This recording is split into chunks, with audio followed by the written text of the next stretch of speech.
जब GB Pant chief minister थे तो उस जगह पर 500 साल तक मुसलमान नमाजें पढ़े। कांग्रेस के जीबी पंत मुख्यमंत्री थे, रात के अंधेरे में उसमें मूर्तियां रख दी गई। मेरी मस्जिद थी, है और रहेगी।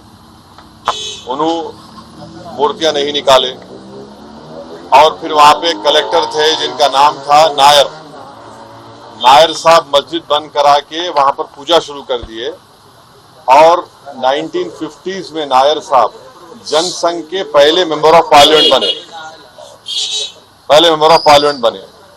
फिर 1986 में लॉक्स खोले गए, बगैर मुसलमानों को सुने। बूटा सिंह शिलान्यास कर दिए। 6 दिसंबर 1992 को सुप्रीम कोर्ट को ये वादा करके बीजेपी संघ परिवार बाबरी मस्जिद को डिमोलिश कर दिए, शहीद कर दिए। और बीजेपी के पास ये मुद्दा कब आया आपको मालूम? आप लोग मालूम बीजेपी कब उठाई? 1989 में पालनपुर में बीजेपी रेजोल्यूशन पास करी। विश्व हिंदू परिषद जब फॉर्म हुई, जब तो राम मंदिर नहीं था। महात्मा गांधी बोले क्या? महात्मा गांधी इस बारे में बोले, उन्होंने तो बहुत बड़े, उन्होंने तो हे राम बोल के मारने वाला गोली मारा उनको गोडसे, उनके जबान से ही तो निकला था। वो बोले क्या? नहीं बोले। तो ये पूरा एक सिस्टमैटिक तरीके से भारत के मुसलमानों से ये बाबरी मस्जिद को छीन लिया गया। सुप्रीम कोर्ट का यकीनन फैसला है। सुप्रीम कोर्ट हमारे मुल्क की आखिरी एपेक्स कोर्ट है। टाइटल सूट था, तो टाइटल सूट में सुप्रीम कोर्ट ने यह कह दिया कि फेथ की बुनियाद पर हम ये जगह मुसलमानों को नहीं दे सकते। सुप्रीम कोर्ट ये भी कह दिया कि वहां पर मंदिर को तोड़कर मस्जिद नहीं बनाई गई। ये सुप्रीम कोर्ट ने कहा उस जजमेंट में। और मैंने सुप्रीम कोर्ट के जजमेंट आने के बाद ये रिएक्शन आपको मीडिया को दिया था कि एक सुप्रीम कोर्ट के रिटायर्ड चीफ जस्टिस थे, उनका नाम जस्टिस जेएस वर्मा नाम था। उन्होंने सुप्रीम कोर्ट के बारे में कहा था कि supreme court is supreme but not infallible. ये उन्होंने कहा था, मैं फिर से कह रहा हूं।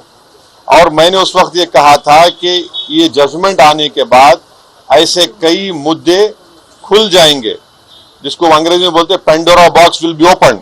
और आज आप देख रहे हैं कि हर जगह पर संघ परिवार जाकर ये बोलता है कि नहीं, यहां पर मस्जिद नहीं थी। ये मेरा मानना है, ये मेरा बोलना है, हम ये बोल रहे हैं।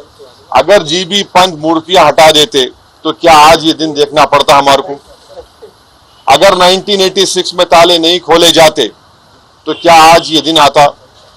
क्या अगर 6 दिसंबर को बाबरी मस्जिद डिमोलिशन नहीं होता तो क्या ये दिन देखना पड़ता?